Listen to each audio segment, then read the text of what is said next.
Для тех, кто постоянно находится в информационном поле, ничего нового в этом материале нет. Присутствие регулярных войск России в Украине – это уже давно не секрет. Тем не менее, сомневающихся достаточно много. В данном сюжете все скрупулезно и точно собрано в концентрированном виде. И после его просмотра даже самые ярые скептики поменяют свою позицию относительно участия России в братоубийственной войне. Особенно полезно это видео для бывших и нынешних депутатов Верховной Рады Украины, которые по тем или иным причинам выгораживают кремлевскую власть. Вы врете. Ну вы врете. Докажите, пожалуйста. Вот российских войск. Вранье – это и по Библии, и по законам, по которым живет Украина, это преступление. Я хотел бы, чтобы такие определения, как кто-то вел войска, были взвешенными. Мы не можем говорить о присутствии иностранных войск любых на территории Украины. В данном материале мы рассмотрим фото и видео доказательства российского вторжения в Украину по части бронетанковой техники. Одним из наиболее ярких образцов бронетехники России, которая применялась на Донбассе, является танк Т-72Б3. Эта модификация только пару лет назад начала поступать в вооруженные силы РФ и никуда не экспортировалась. Визуально отличить Т-72Б3 от других моделей Т-72 можно по совокупности либо отдельным следующим деталям. Штырь датчика ветра ДВЕ-БС ближе к корме башни. Его нет на Т-72А и Б, но есть на Т-72БА. Большая коробка тепловизорного прицела «Сосна-У» нет на других моделях Т-72. 5 блоков динамической защиты «Контакт-5» слева от пушки. На некотором количестве Т-72Б3 первого выпуска блоков 4, но на месте пятого нет прожектора «Луна», как на Т-72А, Б и БА. Новые гусеницы с параллельным шарниром нет на Т-72А и Б, но есть на Т-72БА и некотором количестве Т-72Б, прошедшим капитальный ремонт. Доподлинно известно о 4 танках Т-72Б3, потерянных армией РФ в августе на Донбассе. 2 из них уничтожены. 3-й потеря условная, так как, будучи захваченным украинскими военнослужащими, впоследствии при выходе из Иловайского окружения его бросили, и он перешел к сепаратистам.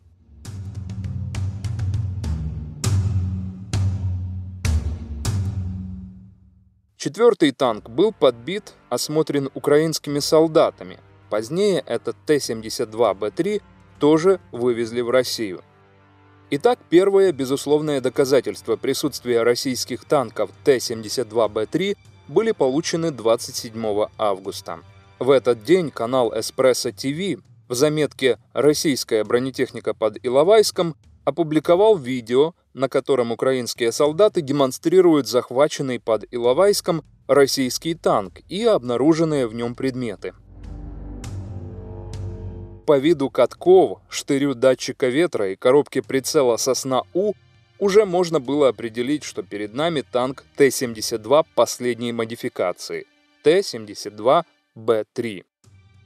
Естественно, украинские солдаты нанесли на танк белые полосы быстрой идентификации вооруженных сил Украины, чтобы избежать открытия огня по своим. Ориентировочно 30 августа в социальных сетях появляется качественный снимок этого танка. 1 сентября фотокорреспондент Макс Левин в своем репортаже «Иловайск. Хроника побега» на сайте LB.UA опубликовал еще одно фото, сделанное в те дни, когда захваченный Т-72Б3 находился у украинских военных. При выходе из окружения этот танк без видимых серьезных повреждений был оставлен в районе Иловайска и перешел в руки пророссийских сепаратистов. 14 сентября он появляется в выпуске передачи «Вести недели» канала «Россия-1». По своему невежеству российские журналисты запустили в эфир сюжет о российском танке Т-72Б3.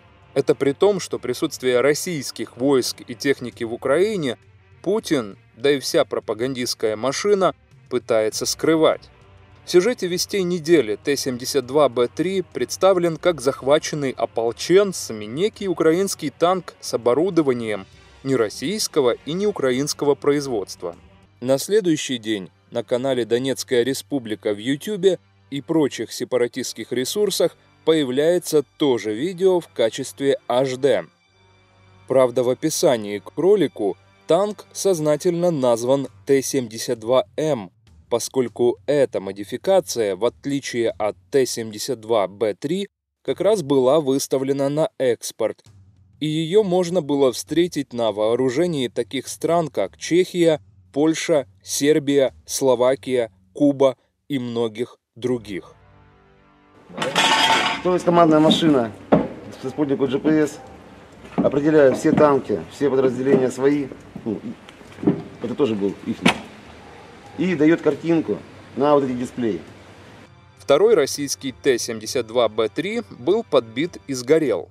Он находится возле дороги вблизи села Новодворское Донецкой области. Первая информация о нем поступила 9 сентября из передачи «Сегодня» и «Чрезвычайное происшествие» канала НТВ. Естественно, Т-72Б3 российской армии в сюжете называют могучим украинским танком производства Чехии. Украинский могучий танк. Чтобы не говорили нам, что у них потерь нет и все танки целы. Оторванная башня. Это был танк Т-72, поставка с Чехии.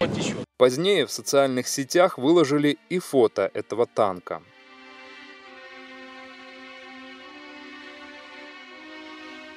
На октябрьском видео танк уже без гусениц, башня смещена, многие детали сняты.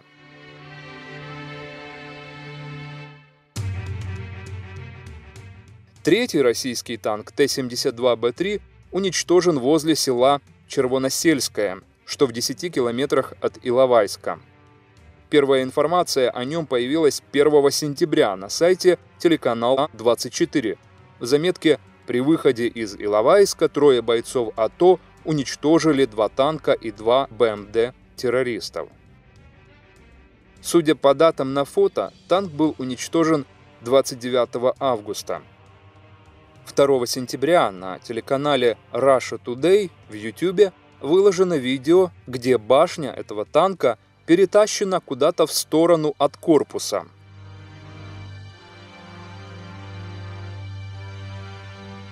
«3 сентября фотограф Александр Ермаченко сделал снимок этой же башни.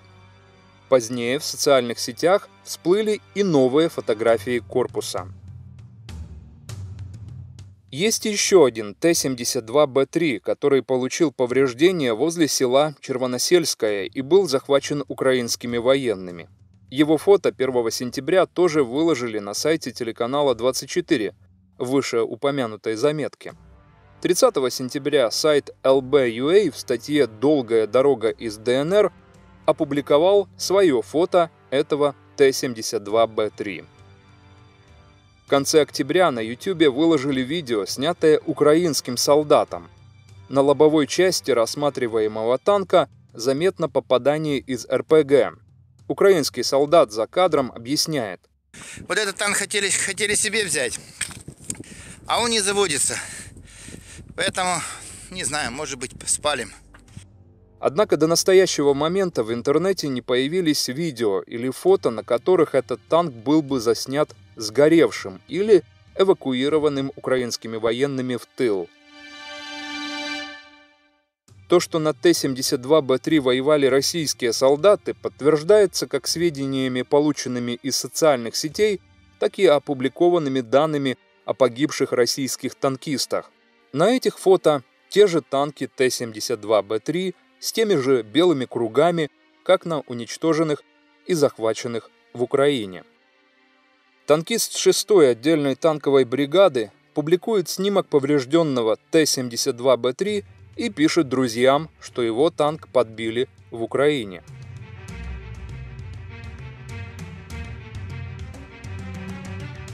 21 сентября Нью-Йорк Таймс опубликовала статью о погибшем 24 августа российском танкисте Владиславе Баракове. Известно, что он тоже служил в 6-й отдельной танковой бригаде на танке Т-72Б3. Кроме 6-й танковой бригады на Т-72Б3 в Украине воевали и другие подразделения. Например, 200-я отдельная мотострелковая бригада, которая отличилась красочными надписями на своих танках: «Смерть Айдару за Сталина». Еще одна модель чисто российского производства, нигде кроме России не выпускается и не состоит на вооружении, это танк Т-72БА. Точно известно о 2 уничтоженных российских танках данной модификации. Оба находятся возле поселка Старобешево в Донецкой области. Первое упоминание об этих танках появилось на российском Первом канале 5 сентября в выпуске новостей. Традиционно свои разбитые танки и позиции названы украинскими. 22 сентября репортеры Анна Ньюс сняли эти же Т-72БА с описанием, как у Первого канала: уничтоженная бронетехника боевиков хунты. Однако на этом видео уже отчетливо видно гусеницы с параллельным шарниром, прожектор «Луна», остатки датчика ветра на башне, и это сгоревшие российские танки Т-72 модели БА. Позже в социальных сетях появились и фото этой пары танков. 25 октября журналистам Reuters удалось побывать возле Старобешева, заснять эти Т-72БА, использованные контейнеры противотанковых российских ракет «Корнет», сделать репортаж, в котором танки названы ошибочно и по простонародному Т-72БМ. По фото можно сказать, что танки начали разбирать на металлолом, стволов уже нет. Кроме уничтоженных возле Старобешева, на территории Украины вели боевые действия и другие Т-72БА.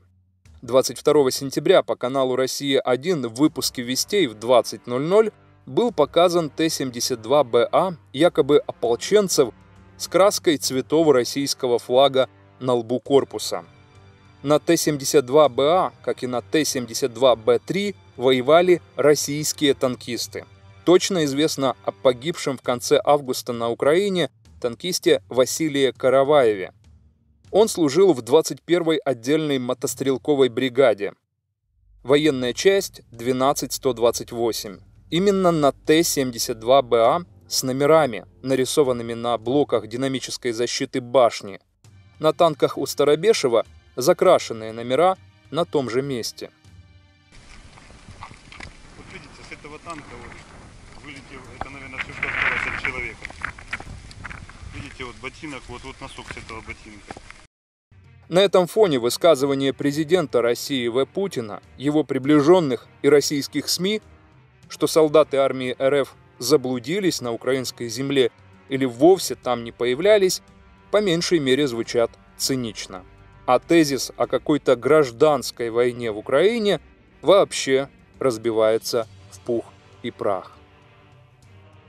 Говорить это одно, а иметь доказательства это совершенно другое. Я вам еще раз говорю, никаких вооруженных сил российской никаких...